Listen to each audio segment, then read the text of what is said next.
Hey, good morning everybody. Welcome back to the channel. Soybean Man here. I'm out today and we're just on the north edge of Kent County on tramway line. We're going to do a little bit of fungicide spraying on some corn. And what we have here is we've got a couple of different varieties. We're going to leave some check strips. We're going to see how much fungicide pays. We will we can enter all this into our computer, and when we harvest we have GPS on the combine, and we have all the varieties in the GPS on the combine, and we can do yield checks as we go at harvest time. So I'm just waiting for the truck to show up, and we'll get after that. This year we're using ground equipment. We've used helicopters to put on our fungicide. The last couple of years we've used ground equipment, and this year we're using the ground sprayer. We have our own ground sprayer, except it's not high enough to do corn, so we get a custom fellow in, and we have Paul Delanghe is coming this morning to do that for us, so I'll introduce him when he gets here, and I think he's just coming down the road here now. Yeah, I hate to break the bubble on any of the red guys that are out there, but I haven't seen this sprayer. He's just turning in here now, and lucky for me it's green, so it'll kind of go with everything else that we have. And I assume he has a lift kit on it. Anyway, we'll I'll get back to you when we get going here. He's just got to unload, and then we'll be at it. Well, Paul just pulled in here and he's just getting ready to unload. This sprayer must be fairly new. It has a lift kit on it. It's all air suspension, so he lets it down when he's traveling down as low as it'll go, and then now he's picking it up, and it looks like it goes up about 18 inches, which will make quite a difference. So are you sucking the water on? Yeah, so this is normally where I fill on the 3-inch line. If I have longer mixes to do, I'll put it through the 2-inch line and use my chem batcher. But this is just pour in 2 quick jugs. Yeah. Draw through the quicker way, and this is faster. So it's sucking the water out of here. That's right. It's gravity down, and then the pump on the sprayer will pull it through pretty quick. That's a feature we don't have on our rogator. Oh, you can't draw off the rogator? No, we have a pump. Yeah, the pump's definitely needed. Especially when it's down to the bottom of the tank, you need a little bit of force to get it through. More straight. And so did you type in how many gallons? So I hit full fill, so 1,000 gallons it'll stop at, but I could dial in whatever number I want, and it'll stop when the float gets to that number. That's another nice feature that we don't have. You can walk away for a short amount of time. Yeah, once it's half full, I'll start pouring. So how old is this machine? 1 year old.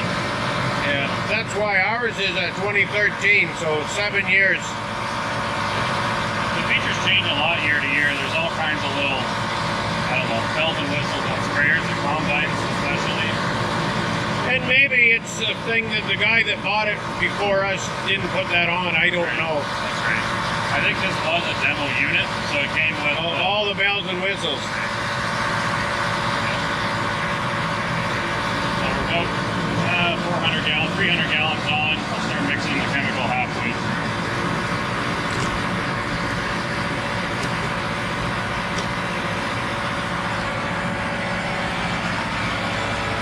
Today we're going with Miravis Neo, Syngenta product.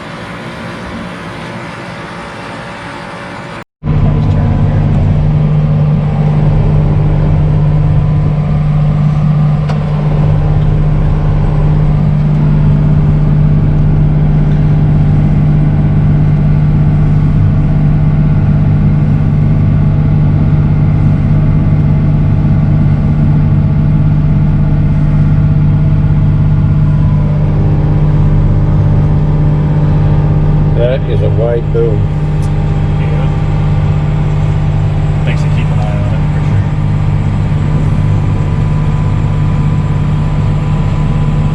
sure. So does that boom automatically level?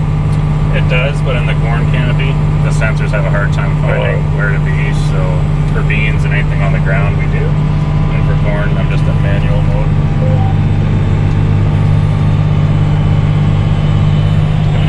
Just keep it right above the canopy, basically, and you're looking at it right at the tassels and down to the silks.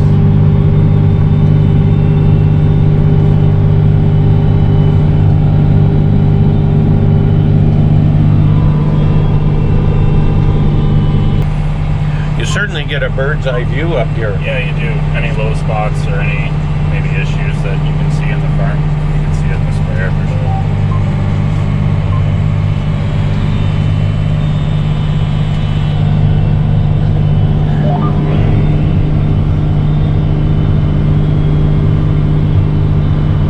And the nice thing, once you make your AV line, you can kind of let the yellow steer take control, and I can nudge slightly left or right to make sure that my nose is on center.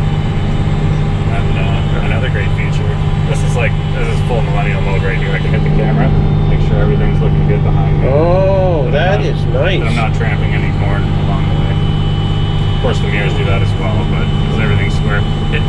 My philosophy is if you're running over corn, you may as well not be putting on this extra yield boost and insurance to better your crop if you're running it over. So, number one thing in corn, don't run it over. And that's where you can get into the debate a bit on helicopter versus ground spray. I think they're both great. It's just what works for your farm. Yeah, and I don't know. I watched the helicopter put ours on. We did that 2 years ago. I don't know. It's low water volume. So. Yeah, pretty low volume. And I guess where I see its issue is it's great when it's on the canopy, but when it's peeling up and dropping chemical 50 feet in the air, it's not going to hit the target, in my opinion. But this looks perfect to me. What little I know. And you want high pressure, high water volume, so it's blasting it in there pretty good. If there was water sensitive paper, it'd be coated all along this 120 foot section. You're putting down 20 gallons. Yep, that's right. And a high PSI, 70 PSI to blast it in.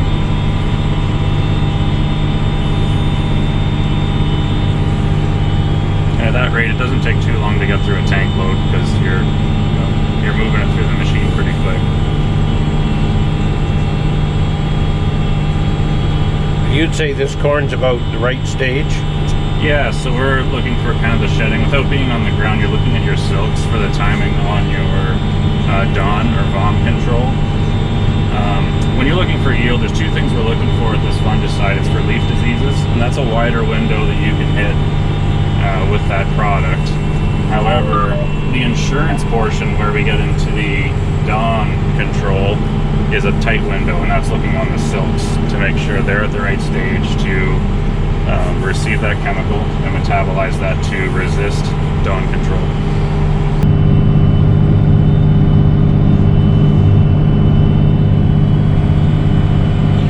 So how long have you been custom spraying? This will be coming up on my 5th year now, custom spraying. So anybody that needs some spraying done, they can just give you a call? Yep, they give me a call, and it's obviously it's a busy season, and I do as much as I can in kind of a short window. And I definitely am always looking for. It's a service industry, so wherever I can help out. It even can be they can have their own sprayer if it just means taking that pressure off while they plant or do something else. That's what I'm into to help them out.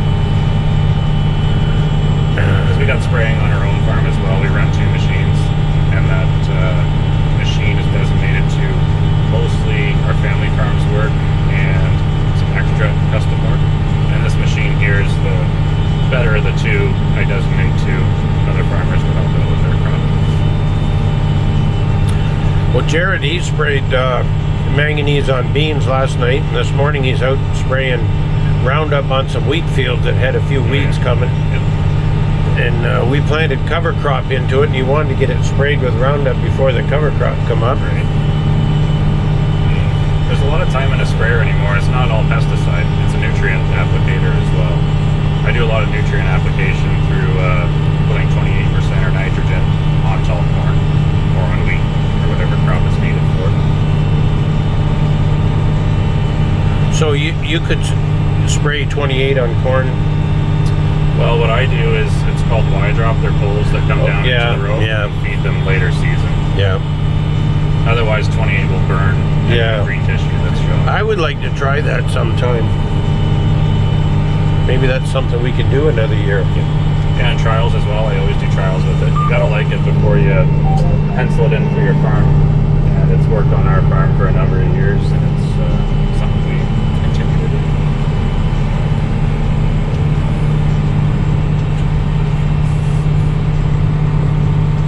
I didn't put the row finders on for you today, but that's okay.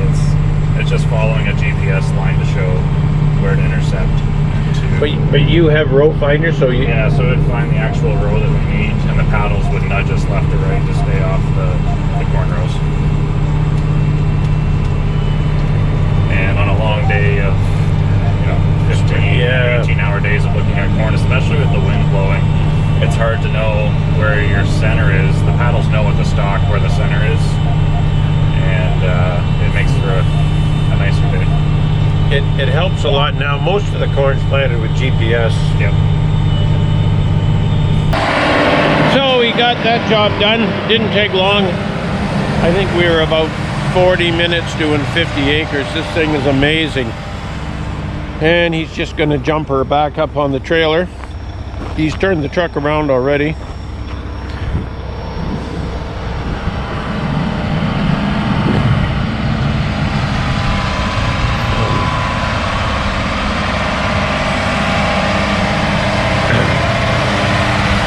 And he's let the air out of the machine, so it's back down into its lowest position.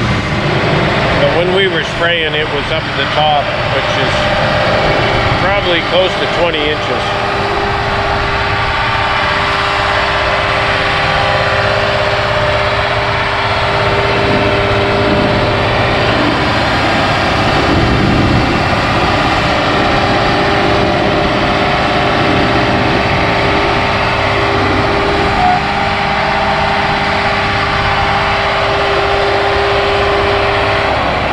I want to get a shot of this ladder coming down. As soon as he puts it in park, that ladder comes down, and as soon as he takes it out of park, the ladder goes up. So, nice feature.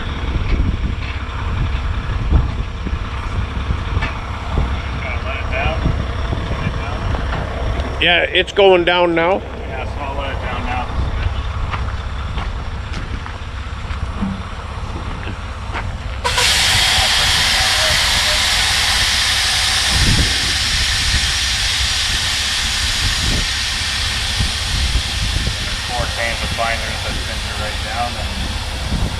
Good to go.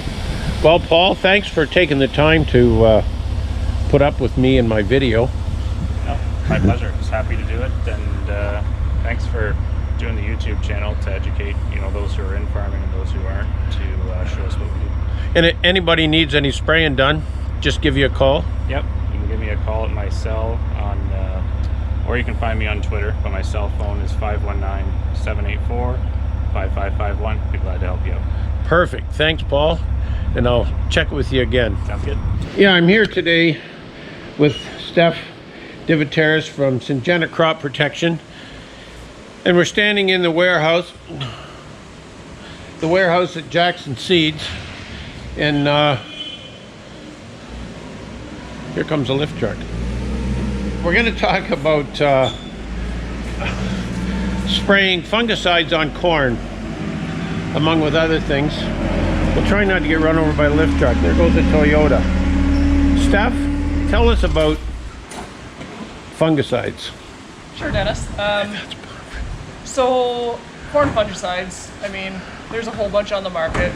Some are on the market for leaf diseases, some are for the reduction of dawn or fusarium type diseases.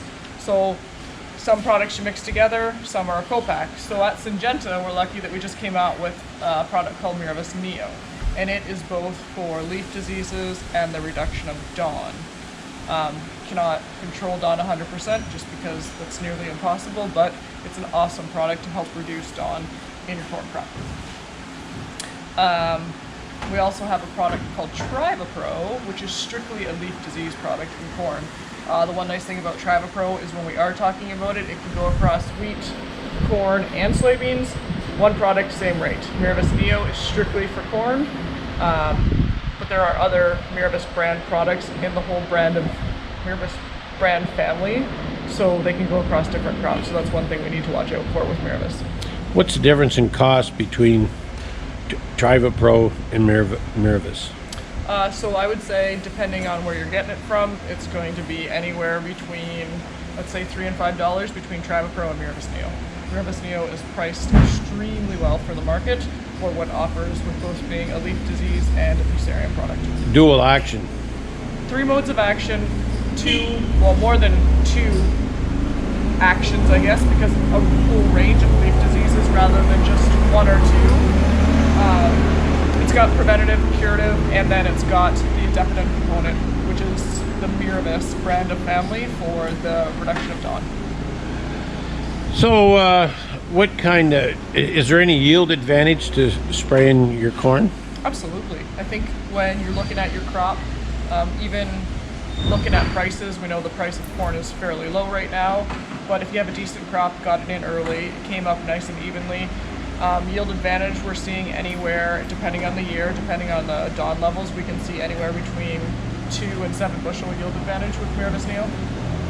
So it's kind of pays for itself, plus it gives you a healthier crop. Absolutely. And so when we talk about a healthier crop, we're not only looking at leaf diseases and dawn, but we talk about that plant health. So it gives you a longer stay green effect rather than drying down early and letting those diseases dry down that crop. It dries down naturally and gives you that full life expectancy of your crop. It's well worth $5 if it just lowers the dawn levels. Well, yeah, because I mean, you take that crop to the mill and you get docked for dawn levels. Yeah. I mean, you're losing a lot of money. Yep. And like I was thinking, dawn levels have really come into play, especially with ethanol, since the dawn level seems to be in the distillers, and it gets magnified like 3 times as much. And those dairy farmers, they're tuned into that, and they're testing for that. So absolutely. So they need, then it goes to the ethanol market where they need to find an alternate source to get rid of those DDGs, right? It's a whole systems approach. So the grower's affected, the buyer's affected, and then even the end user who's going to process that grain is affected to try and get rid of their byproducts. Their byproducts. So it's a huge effect. Well, great. Well, thanks, Steff. No problem. For taking the time to come and see us. Anytime. And we're here in the warehouse with all these Syngenta empty boxes. We're just waiting to fill them. Yeah, there's a few of them here. There is a few. They've been washing them and fixing them and putting new signs on. It's a big job.